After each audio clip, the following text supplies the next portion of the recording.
Hi everyone, I'm Liz Walls, lead developer of the Continuum wind energy software and director of renewable energy services at One Energy Analytics. And today I'll be going over the metadata time series tab in Continuum. To import the metadata into Continuum, first you'll need to format the data file with the headers expected by the software. For more info on this, check out the video How to Format Metadata for Continuum. To import your formatted metadata file, click on the button Import Met Time Series File on the Input tab. It'll ask you if you want to apply the metadata filters. I'll choose yes for this demo.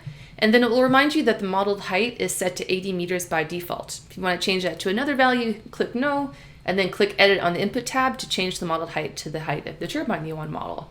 So I'll say yes for this demo, and then I'll go and find that formatted metadata file and click Open.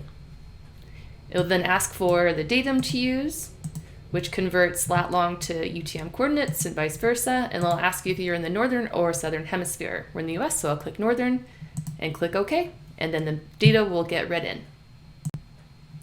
After your metadata has been read in, the Input tab will update to show the name of your met tower, the location of it, as well as the average wind speed at the modeled height. Now let's go check out the metadata time series tab and take a look at the data.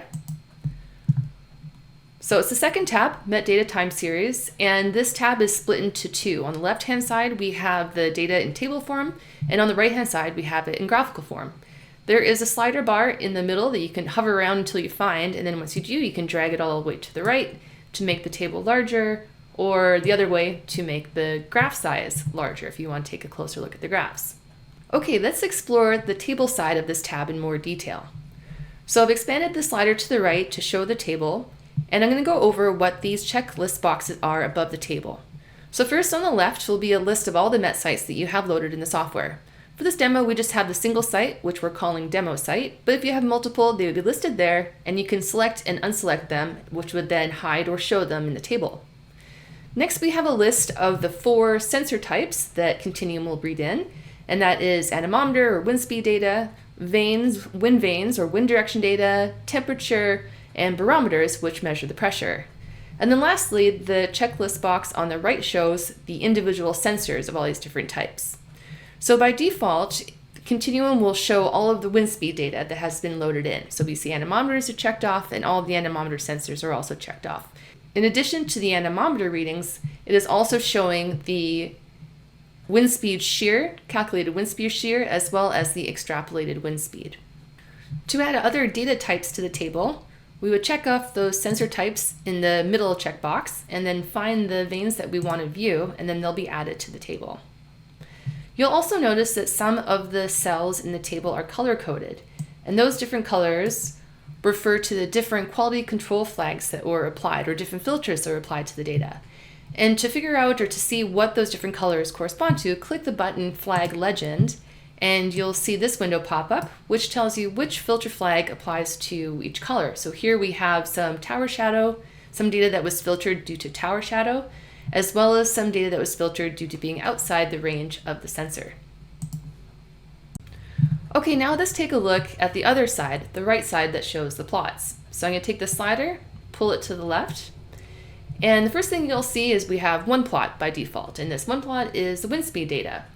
But you can actually have as many as 4 plots on this table. So to do that, you'll see this drop down that says num plots. So you can pull that down and choose either 1, 2, or 3, or 4. So I'll choose 2 plots, and I'll have my second plot show wind direction data. And so now we have wind speed on the top, wind direction on the right.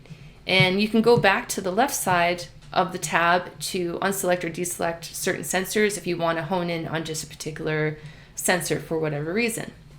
Next, you can zoom in on these plots. So you zoom by scrolling your mouse wheel.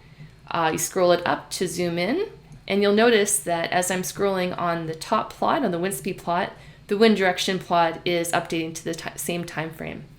You'll also notice that when I'm scrolling in the graph side, that the table is also scrolling to the same start time as what is shown in the plot. So that is pretty helpful if you're trying to look at the data in really good detail.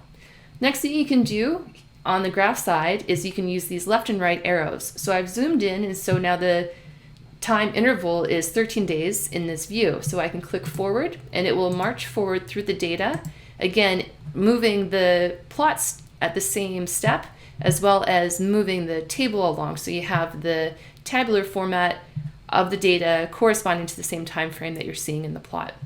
The last couple of things to point out here on the graph side of the tab are these two checkboxes above the plots. This one says show legend, so if you click that, then you'll see the legend key on the right side of the graphs. And then you also have the ability to show the filtered data, or the data that has been filtered out by the QC flags, by checking this box on and off. Okay, well, I think that about covers everything that you need to know for the Met Data Time Series tab. Thanks so much for watching. I hope that it was useful. Till next time, take care.